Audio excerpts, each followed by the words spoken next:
Piecewise functions. With piecewise functions, different equations define the function on different parts of the domain. So let's look at an example.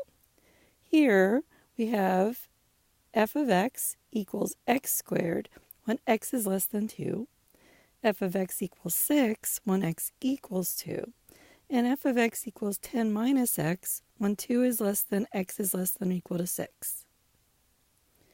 So for example, if we wanted to know what f of 1 was, well, x is 1, so that means we're going to use this part where x is less than 2 because 1 is less than 2.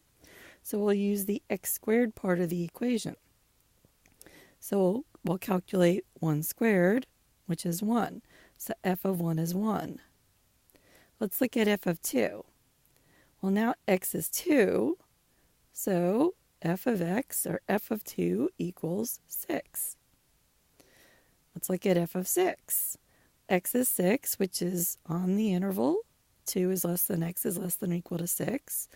So we calculate 10 minus x, which is 6. 10 minus 6 is 4, and f of 6 is 4. The domain of this function we look at by looking at the definition. So all these parts over here that tell us which values of x are used. If we put these together, that x is less than 2, x equals 2, and 2 is less than x is less than or equal to 6, we see that the domain is x is less than or equal to 6, or in interval notation, from negative infinity up to and including 6. Let's look at this graph.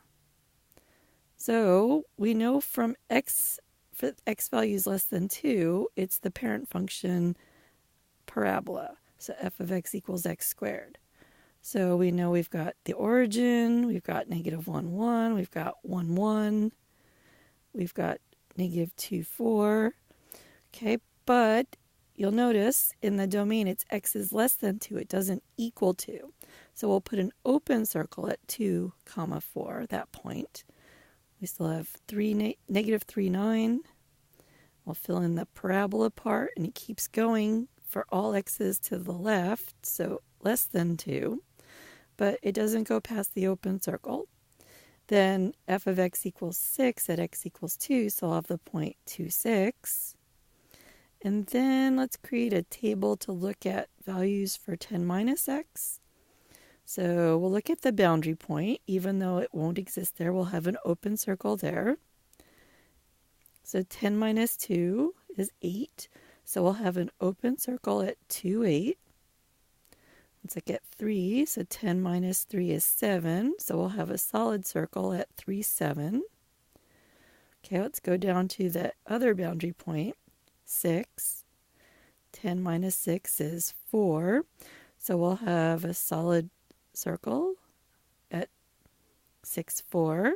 This is linear, this part, with a slope of negative 1. So we'll fill that in. And it has a definite boundary point. We won't put an arrow. So this is our graph. So the range, let's look at the y values. Well, the lowest y value is here at y equals 0. And then it keeps going up to positive infinity. So our range goes from 0 up to positive infinity. Is this continuous? Well, to tell if the graph of a function is continuous, or a function is continuous, can we draw this graph without lifting our pen or pencil from the paper? So I can draw this part, but then I have to lift up to touch that point, and then lift up again to touch this line segment. Although it's not technically a line segment since it has an open circle. So no, this is not continuous. Let's look at the intercepts. Okay, well, it crosses the x-axis and the y-axis at the same place, at the origin. So it only has one intercept at 0, 0, but it's both an x and y intercept.